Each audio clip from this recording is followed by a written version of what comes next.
friends. Today we will learn lesson number 1.5, the necklace. As you know the meaning of the necklace, yes, a necklace means an ornament or a jewelry. What it has given in this story is presented by the author in two parts. First of all, we will read part 1 and see what about the things happened because of the necklace. Mathilde was a pretty and charming girl, born as if by an error of fate into a family of clerks. She had no means of becoming known, understood, loved, or be wedded to an aristocrat, and so she let herself be married to a minor official at the Ministry of Education. In the first paragraph, we are seeing that this is the introduction of our main character or the central character of our story, and her name is Mathilde. Mathilde's personality has described in this passage how she looked. She was very pretty, charming girl, means she is very beautiful girl and she looks like a royal personality. But error of fate means यहाँ पर क्या है? error of fate का मतलब बदकिस्मती, किस्मत का जो यह गलती इस तरह से हुई थी कि वो इतनी खूबसूरत और इतनी रॉयल लगने के बावजूद भी एक ऐसे ख़ानदान में, एक ऐसी फैमिली में पैदा हुई थी जो बहुत ज़्यादा पैसे के मामले में या फिर स्टेटस में बहुत ज़्यादा गरीब था. वो जो है मिडिल क्लास था. She had no means of becoming known, जिसकी वजह से उसके पास कोई ज़रिया नहीं था. मीन्स मतलब यहाँ पर ज़रिया, कि वो जो है बहुत ज़्यादा मशहूर हो जाए, अंडरस्टूड उसको समझने वाला कोई मिले, लव्ड उससे बेइंतहा प्यार करने वाला कोई मिले, और भी वेडेड टू एन एरिस्टोक्रेट, या फिर उसकी शादी जो है किसी एरिस्टोक्रेट फैमिली में हो. एरिस्टोक्रेट मतलब रिच फैमिली, अमीर फैमिली, अमीर घराना या फिर शाही घराना, उसको कहते हैं aristocrat, royal. And so she left herself, जिसकी वजह से उसकी जो शादी थी, be married to a minor official. Minor मतलब बहुत ही छोटा मोटा, मामूली ऑफिशियल मतलब एक क्लर्क के तौर पर काम करने वाला शख्स उसको मिला. मिनिस्ट्री ऑफ एजुकेशन, जो कहाँ काम करता था? मिनिस्ट्री ऑफ एजुकेशन में काम करता था. मतलब जिस तरह से उसके फादर थे क्लर्क सी फैमिली से, वैसे उसको हस्बैंड भी मिला उसी मिडिल क्लास फैमिली का. लेकिन उसकी जो शौक़ थे, उसका जो दिखावा था, उसकी जो पर्सनालिटी थी, वो किसी रॉयल फैमिली के मेंबर से कम नहीं थी. तो इस तरह की दिखती थी मैथिल्डे. और मैथिल्डे की किस्मत का ये था करना कि उसको जो है, उसको खुदा ने, उसको जो है गॉड ने बहुत खूबसूरत तो बनाया था, बहुत शाही तो बनाया था, लेकिन उसके जो बैकग्राउंड था, उसका जो ख़ानदान था, वो उस तरह का नहीं था कि वो उसको उस तरह से रख सके जैसे कि कोई शाही या फिर रॉयल फैमिली का मेंबर रहता है. तो ये उसकी जो है एरर ऑफ फेट थी. इस तरह से यहाँ पर फर्स्ट पैराग्राफ में बताया गया है.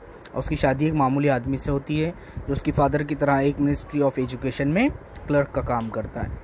शी ड्रेस्ड प्लेनली, जैसे कि उसके हस्बैंड भी जो है ज़्यादा रुपया पैसा उनके पास नहीं था, तो इसके लिए उसको प्लेन ड्रेस पहनना पड़ता था, मतलब ज़्यादा डिज़ाइनर ड्रेस पहन नहीं सकती थी. Because she had never been able to afford anything better, क्योंकि अभी तक उसके हस्बैंड की हैसियत नहीं हुई थी कि वो कोई अच्छा सा ड्रेस जो है क्या कर सके, ख़रीद सके, या फिर बहुत बढ़िया, बहुत डिज़ाइनर पीस कोई उसको जो है लेकर दे सके. अफोर्ड मतलब हैसियत. शी सफ़र्ड एंडलेसली, और इस तरह से कभी ना ख़त्म होने वाला जो उसका तकलीफ़ थी उसकी, वो जारी रही. उसका जो सफ़र था इसका जारी रहा.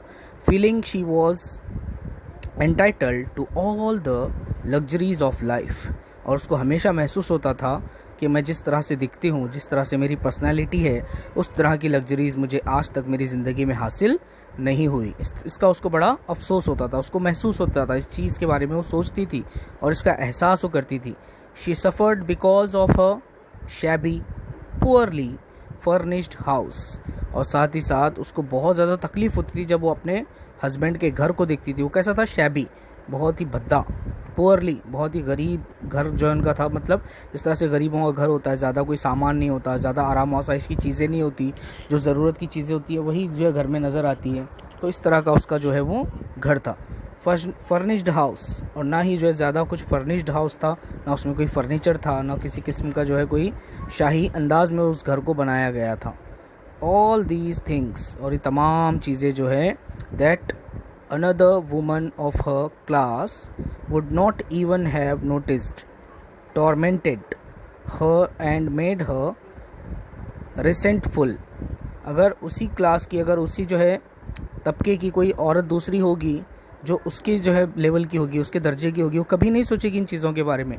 वो जैसा जो मिला उसमें खुश रहेगी और उसको सब अच्छा लगेगा। लेकिन मैथिल्डे का जो दिमाग था, जो उसकी सोच थी, वो बिल्कुल रॉयल सोच थी। उसको जो है बहुत ज़्यादा घमंड था अपनी जो है खूबसूरती पर, अपने जो है उस पहनावे पर, अपने जो है उस पर्सनैलिटी पर। लेकिन उसको अफसोस क्या होता था कि मेरे पास ये नहीं है, मेरे पास वो नहीं है। वो हमेशा इस चीज़ का जो है अफसोस करती रहती। लेकिन अगर उसी क्लास की अगर कोई दूसरी औरत देखेंगे तो हमेशा खुश रहा करती थी उतनी चीज़ों में भी कि उसको बहुत कुछ मिल गया। लेकिन मैथिल्डे कभी वो खुश नहीं होती थी किसी चीज़ से। उसको हमेशा नाखुशी होती थी अपने घर को देखकर, अपने हालात को देखकर, अपने कपड़ों को देखकर, यहाँ तक कि अपने घर के फर्नीचर को देखकर भी उसको जो कभी खुशी नहीं होती थी, जिसकी वजह से वो हमेशा बहुत ज़्यादा रिसेंटफुल रहती थी। रिसेंटफुल मतलब बेचैन रहती थी। हमेशा उसके अंदर एक हसद रहती थी कि मेरे पास सब कुछ क्यों नहीं है। इस बात का उसको हमेशा अफसोस होता था, कभी वो शुक्र अदा नहीं करती थी। शी ड्रीम्ड ऑफ ग्रैंड पैलेटियल, उसको जो है ख्वाब था उसका कि मेरा भी बहुत बड़ा ग्रैंड, बहुत आलीशान, बहुत ही शानदार एक पैलेटियल मैंशन हो। मैंशन मतलब बंगला, बहुत ही बड़ा बंगलो। उसको जो है उस तरह का घर चाहिए था, महल की तरह, महल नुमा, विथ वॉस्ट रूम्स, जिसके अंदर बड़े बड़े रूम हो, चौड़े चौड़े रूम हो, वॉस्ट रूम्स हो, एंड इनवाइटिंग स्मॉलर रूम्स, और छोटे छोटे उसके अंदर रूम्स हो जहाँ पर हम बैठ सकें, जहाँ पर हम जो है आराम कर सकें, जिसके अंदर perfumed for afternoon clubs with close friends, और मैं अपने जो है परफ्यूम्स वहाँ पर लगाकर या फिर खुशबूदार कमरे बनाकर अपने दोस्तों को बुलाकर वहाँ पर पार्टियाँ करूँ। इस तरह के उसके ख्वाब थे। लेकिन ऐसा उसकी जो है किस्मत में नहीं था, जिसकी वजह से वो हमेशा परेशान और नाराज़ रहती थी अपने आप से और अपनी किस्मत से, अपनी ज़िंदगी से।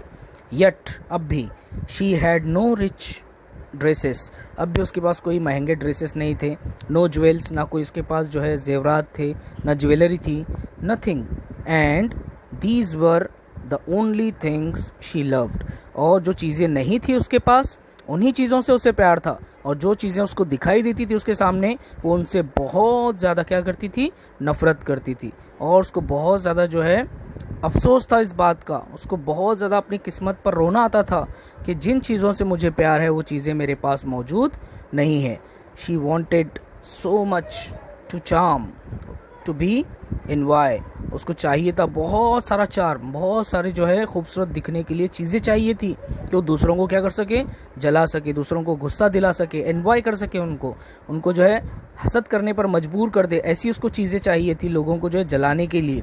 टू बी सॉट आफ्टर, और फिर उसके बाद जो है वो लोगों को दिखा सके कि वो कितनी खूबसूरत है। वो जो है अपने आप को बताना चाहती थी, लेकिन ऐसी कोई चार्मिंग दिखने वाली चीज़ उसके पास नहीं थी। हालांकि कोई चीज़ न होने के बाद भी वो बहुत ज़्यादा खूबसूरत लगती थी, बहुत ज़्यादा उसके अंदर एक अट्रैक्शन था। लेकिन फिर भी वो जो है उसका दिमाग इस तरह से सोचता था कि उसके पास जो चीज़ नहीं थी, जो उसको मिला था, वो उसमें कभी खुश नहीं रहती थी। और ये बहुत ही ज़्यादा जो है गलत और बुरी बात है। और इसका अंजाम हम देखेंगे आगे क्या होता है कि उसकी सोच जो है अच्छी है या बुरी है, क्या वो अच्छा सोच रही है, क्या वो बुरा सोच रही है, पता चलेगा। She had a rich friend, उसकी जो है एक बहुत ही अमीर दोस्त थी, और फॉर्मर स्कूलमेट, जो स्कूल में उसके साथ पढ़ा करती थी। एट द कॉन्वेंट स्कूल में वो दोनों साथ पढ़ा करते थे।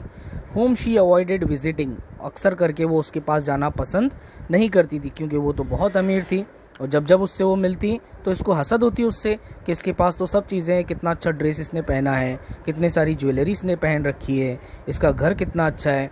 तो वो टेंशन में आ जाती, जब भी उससे मिलती वो डिप्रेशन में आ जाती। इसलिए उसके पास जाना, उसके पास विज़िट करना वो थोड़ा सा अवॉइड करती थी, मतलब उसको जो है नज़रअंदाज करती थी। उसके पास जाना उसको पसंद नहीं था।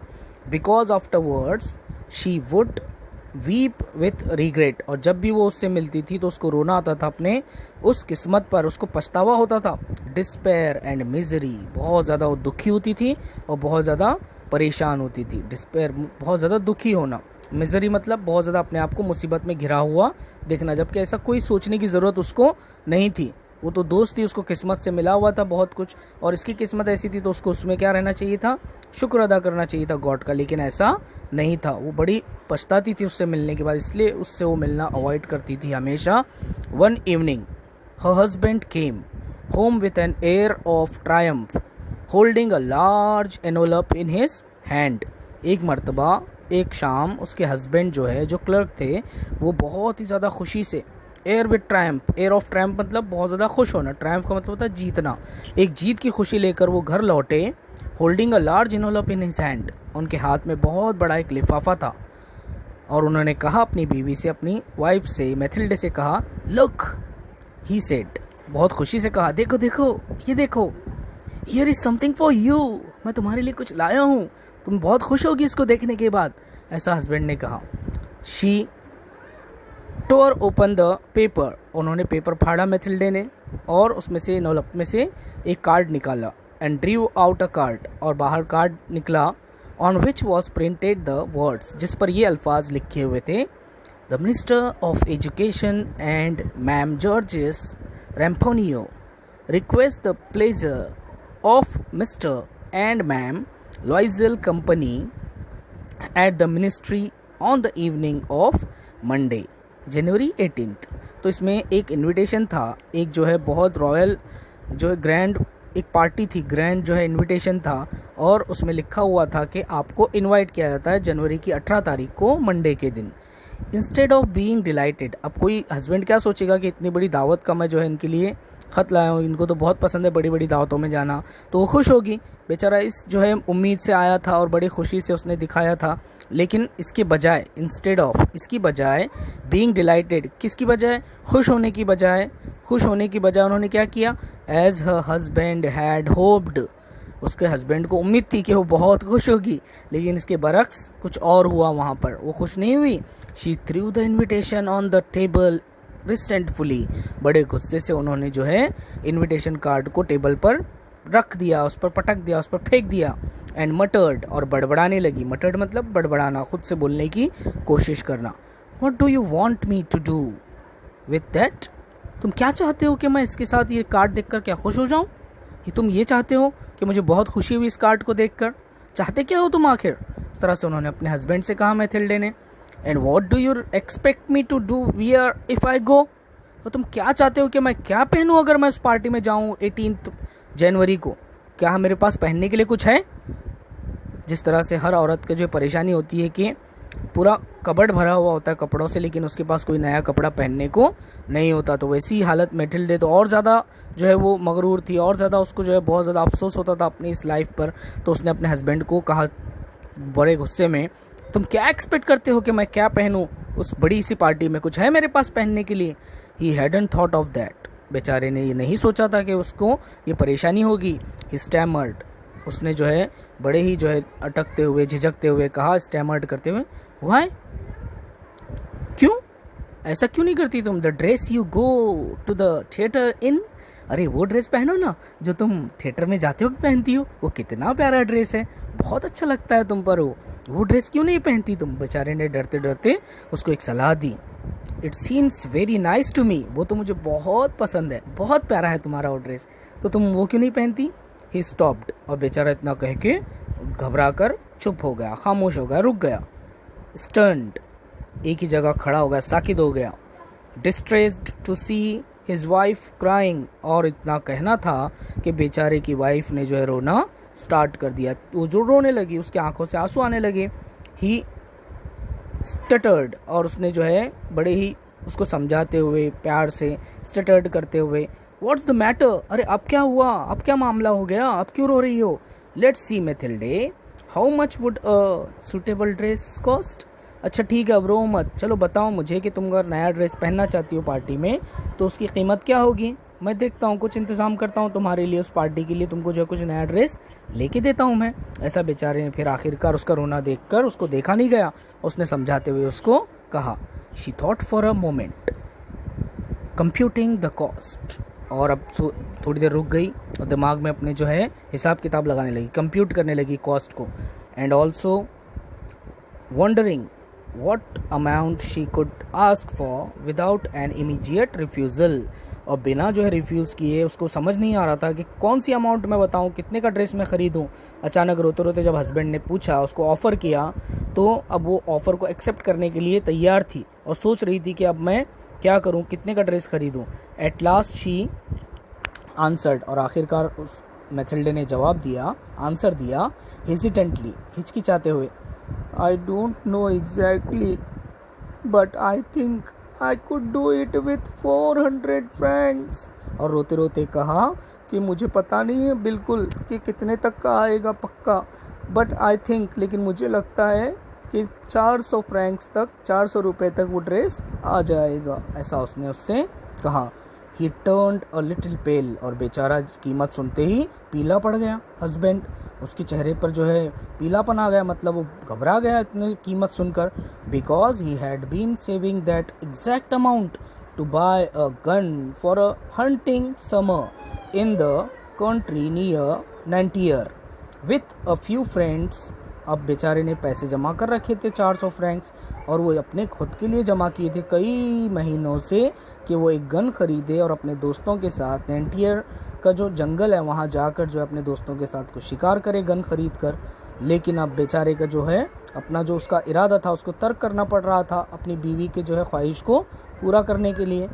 हाउएवर, हालांकि, ही सेड, फिर भी उसने कहा अपने जो है उस ख्वाहिश को मारते हुए, वेरी वेल, कोई बात नहीं, चलो ठीक है, I can give you 400 Franks, मैं तुम्हें 400 फ्रैंक्स देता हूँ, but try and get a really beautiful dress, लेकिन बहुत अच्छा ड्रेस खरीदना तुम, हाँ, बहुत अच्छे से अच्छा ड्रेस खरीदना.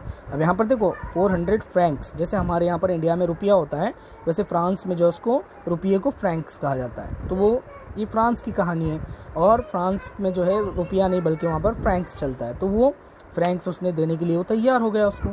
The day of the party ड्रीव near, दिन ब दिन गुजरते गए. 18 तारीख जो जनवरी के 18 है, जो मंडे का दिन है, पार्टी का दिन है, वो नज़दीक आ रहा था, करीब आ रहा था.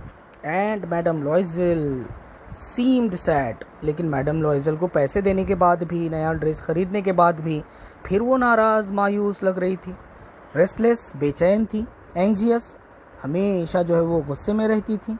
दो हर ड्रेस वॉज रेडी, जबकि उसका पूरा ड्रेस जो है पार्टी से पहले ही रेडी हो गया था, तैयार हो गया था. अब किस बात का गुस्सा, अब किस बात की मायूसी, अब किस बात का जो है बेचैनी थी, ये पता नहीं चल रहा था. One evening her husband said to her, एक शाम जो है उसके हस्बैंड ने पूछा आखिरकार, व्हाट्स द मैटर, अब क्या मामला है, अब क्या बात हुई, अब ड्रेस तो आ गया है, फिर तुम इतनी परेशान, इतनी बेचैन क्यों हो. You have been acting strange these last 3 days, मैं देख रहा हूँ कि तुम ये 3 आखिरी के दिनों में कुछ अजीबो गरीब हरकतें कर रही हो. तुम्हारा जो बिहेवियर है, तुम्हारा जो बर्ताव है, वो बड़ा अजीबो गरीब है. स्ट्रेंज यानी अजीबो गरीब. शी रिप्लाई, फिर उसने जवाब दिया अपने हस्बैंड के पूछने के बाद, I am upset that I have no jewels, not a single stone to wear. मैं इसलिए अपसेट हूँ, मैं इसलिए नाराज़ हूँ कि मेरे पास एक जेवर भी नहीं है पहनने के लिए पार्टी में. एक पत्थर तो हो कोई, एक स्टोन, सिंगल स्टोन तक नहीं है पहनने के लिए. ड्रेस पे मैं क्या ऐसे ही चली जाऊंगी सिर्फ ड्रेस पहनकर. I would rather not go to the party, नहीं, मुझे अब पार्टी में नहीं जाना है, मेरे पास कोई ज्वेलरी नहीं है, मैं नहीं जा सकती पार्टी में. You could wear flowers, he said, उसने खुशी से कहा, अरे तुम फूल पहन लो, फ्लावर्स पहन लो, बहुत अच्छे लगते हैं फ्लावर्स तुम पर. They are very fashionable at this time of year, और इस साल जो है उन्हीं का फैशन चल रहा है, ज़्यादातर लोग वही पहन रहे हैं, ज्वेलरी नहीं पहन रहे हैं, फ्लावर्स पहन रहे हैं, तो तुम फ्लावर्स पहन लेना. शी वॉज नॉट कन्विंस्ड, लेकिन वो इस बात को मानने से उसने इनकार कर दिया, कन्विंस नहीं हुई, वो माना नहीं अपने हस्बैंड की बात को. The next day she went to her friend's house, अगले दिन वो अपने एक दोस्त के घर गई. And told her of her distress, और उसने अपनी परेशानी के बारे में उसको बताया कि ऐसा ऐसा मुझे पार्टी में जाना है, मैंने ड्रेस तो ख़रीद लिया है, लेकिन ड्रेस के साथ पहनने के लिए कोई ज्वेलरी मेरे पास नहीं है, इसलिए मैं बड़ी परेशान हूँ. ये डिस्ट्रेस उसने अपने फ्रेंड को बताया, और फ्रेंड का नाम यहाँ पर दिया हुआ देखो, madam Forestier went to her mirrored wardrobe, took out a large box, brought it back, opened it, and said to Madame Loisel, बेचारी वो जो है उसकी परेशानी उससे देखी नहीं गई दोस्त की, और उसने क्या किया, उसने जो है फ़ौरन वो अपने कमरे में गई, अपनी कबर्ड उसने खोली, अपने मिरर्ड वार्डरोब, और उसमें से एक लार्ज बॉक्स उसने निकाला और लेकर आई वापस, उसको खोला और कहा कि अब देखो, ये मैथिल्डे के सामने ला कर रख दिया। चूज़ माय डियर, अब चलो ठीक है, चलो कोई बात नहीं, रोना मत, अब परेशान मत होना, इसमें से कोई एक चुन लो, तुमको जो चाहिए वो इसमें से लेकर पहन सकती हो पार्टी वाले दिन। First Mathilde saw some bracelets, सबसे पहले उसने कुछ हाथ में पहनने वाले ब्रेसलेट्स देखे। देन अ पर्ल नेकलेस, फिर उसकी नज़र जो है एक मोतियों वाले हार पर, एक नेकलेस पर पड़ी। She try on the jewellery in the mirror, और अलग अलग ज्वेलरी वो आईने में देख देख कर क्या कर रही थी, ट्राई कर रही थी, पहन कर देख रही थी। She kept asking you have nothing else, और पूछती रही उससे, क्या आपके पास और कुछ नहीं है क्या, आपके पास और कुछ नहीं है क्या, इस तरह से वो पूछती रही। Why, yes but I don't know what you like, अरे मेरे पास तो है लेकिन मुझे समझ नहीं आ रहा कि तुम्हें क्या पसंद है, तुम तो कंफ्यूज होती जा रही हो, मिसेस फॉरेस्टर ने कहा। Suddenly she discovered in a black satin box, अचानक से उसकी नज़र एक ब्लैक सैटिन का जो बॉक्स था उस पर पड़ी। उसने दरियाफ्त कर लिया उस संदूक में से, और वो क्या था देखो, सुपर्ब डायमंड नेकलेस, एक बहुत ही खूबसूरत दिखने वाला हीरों का हार था, डायमंड नेकलेस था। And her heart began to beat with uncontrolled desire, और उसका दिल ज़ोर ज़ोर से धड़कने लगा उस हार के लिए, और उसकी जो डिज़ायर थी, उसके अंदर जो एक लालसा थी, लालच थी उस हार को लेकर पहनने की, वो उसको कंट्रोल नहीं कर पाई, उस पर वो काबू नहीं रख पाई। Her hands trembled as she took it, उसके हाथ कपकपाने लगे कि पता नहीं ये हार देंगी कि नहीं मिसेस फॉरेस्टियर, उसके हाथ कांप रहे थे लेते वक्त। शी फास्टेंड इट, उसने अपने हाथ तेजी से आगे बढ़ाए उस हार की तरफ, उस हीरो वाले हार की तरफ, अराउंड हर नेक, उठाया और जल्दी से अपने नेक में पहन लिया। And stood lost in ecstasy as she looked at herself, और बिल्कुल एक स्टैचू की तरह वो बन गई, वहाँ पर एक एक्सटेसी में चली गई, एक नशे में चली गई उसको पहनने के बाद, और अपने आप को निहारती रही। उसकी नज़र अपने आप से हटी नहीं आईने में से, जब उसने उस हार को पहना, इतनी खूबसूरत वो लग रही थी खुद को, इतना उसको वो हीरों का हार क्या हो गया था, पसंद आ गया था। Then she asked anxiously, hesitating, और घबराते हुए, हिचकिचाते हुए, बड़े ही जो है चाव से उसने उनसे पूछा, would you lend me this, just this, अरे मिस मैडम फॉरेस्टियर, क्या आप मुझे ये हार दे सकती हैं कुछ दिन के लिए, उस पार्टी में पहनने के लिए, क्या ये हार देंगे आप मुझे, ऐसा उसने जो है बड़े हिचकिचाते हुए पूछा। Why? Yes, of course, madam Forestier ने फौरन जवाब दिया। अरे क्यों पूछ रही हो तुम, पूछने की क्या ज़रूरत है, बेशक ये हार तुम ले लो और पहनो उसको अपनी उस पार्टी में, अगर तुमको ये पसंद आ रहा है तो उन्होंने इस तरह से उससे कहा। She threw her arms around her friend's neck rapturously, then find with her treasure, और फिर उसने जो है बड़ी खुशी से, रैप्चरसली मतलब बिल्कुल बेइंतहा खुशी के साथ उसने अपने फ्रेंड के गले लगाया उसको अपने, और बहुत खुश हुई और उनका शुक्रिया अदा किया, और अपना वो ट्रेजर, अपना ख़जाना लेकर वहाँ से चली गई। The day of the party arrived, आखिरकार वो दिन आ गया पार्टी का, वो शाम आ गई पार्टी की। मैडम लॉइजल वॉज अ सक्सेस, और वो अपने तमाम मकासद में सक्सेस हो गई थी, कामयाब हो गई थी, जितने उसकी ख्वाहिशें थी वो सब जो है वहाँ पर वो पूरी हो रही थी, है ना। She was prettier than all other women, elegant, gracious, smiling and full of joy, और इतना बेहतरीन ड्रेस पहनकर, इतना बड़ा हीरों का हार पहनकर, उसके जैसा खूबसूरत दिखने वाला कोई एलिगेंट, कोई इतना ज़्यादा नज़ाकत, ग्रेशियस, इतना ज़्यादा अट्रैक्टिव, स्माइलिंग, इतना ज़्यादा खुश चेहरा कोई और पार्टी में नज़र नहीं आ रहा था। इतनी वो खूबसूरत लग रही थी, पार्टी की वो जान बन गई थी, सबकी नज़रें उस पर जो है आकर रुक रही थी, इतनी ज़्यादा वो जो है अट्रैक्टिव और ख़ूबसूरत लग रही थी। शी डांस्ड वाइल्डली, और उसने अपनी शौक़ पूरे किए उस पार्टी में, बहुत ही बेतुका उसने जो है नाच शुरू किया, मतलब वहाँ पर वो खुशी से नाच रही है, वाइल्डली नाच रही है, उसको कोई चीज़ का कोई ख्याल नहीं है, और बस पार्टी को एंजॉय कर रही है विद पैशन, बड़े ही जोश के साथ। forgetting everything in the triumph of her beauty and success। और यहाँ पर उसको अपने ब्यूटी पर, अपने खूबसूरती पर, अपनी कामयाबी पर इतना जो है घमंड आ रहा था कि उसको कुछ याद ही नहीं रहा कि वो क्या कर रही है। Floating in a cloud of happiness, और वो तो सिर्फ बहती जा रही थी बादलों में, खुशी के बादलों में बह रही थी। कितने खूबसूरत अल्फाज का यहाँ पर इस्तेमाल किया। देखो उसके इस बर्ताव को दिखाने के लिए राइटर ने कि वो खुशी के बादलों में जो है पूरी तरह से मुब्तला हो चुकी थी और किसी चीज़ का उसको ख्याल नहीं था। Mathilde and her husband left at about 4 o'clock in the morning, और दोनों ने पार्टी को कब छोड़ा? तकरीबन सुबह के 4 बजे। When they were finally in the street, जब वो आखिरकार पार्टी के हॉल से निकलकर गली में पहुँचे, they could not find a cab, उनको कोई टैक्सी वहाँ पर नहीं मिली। कैब यानी किराए से ली जाने वाली गाड़ी, taxi. They walk down toward the Seine, और वो जो है उन्होंने ये ज़रूरी समझा कि हम सिन की तरफ जो है क्या करते हैं, एक नाम था वहाँ पर गली का, उसकी तरफ जाते हैं, उस चौक में जाते हैं, वहाँ पर हमको शायद हो सकता है टैक्सी मिल जाए। टिल दे फाउंड वन, फिर जब तक उनको एक टैक्सी मिलती, they were dropped off at their door in the Rui Days Martis and sadly it was all over for her। और जैसी टैक्सी मिली उनको एक वहाँ पर, तो वो जो है अपने घर की तरफ बढ़ने लगे, अपनी मंजिल की तरफ जहाँ पर वो रहते थे। रुई डेज मार्टिस उनकी जो है उस इलाके का नाम था। और आते ही अपने घर के दरवाजे के पास वो थोड़ा सा मायूस हो गई कि अब सब कुछ, मेरा जो पार्टी का जो चार्म था, जो पार्टी का जो वक्त था इतना अच्छा, वो क्या हो गया, ख़त्म हो गया।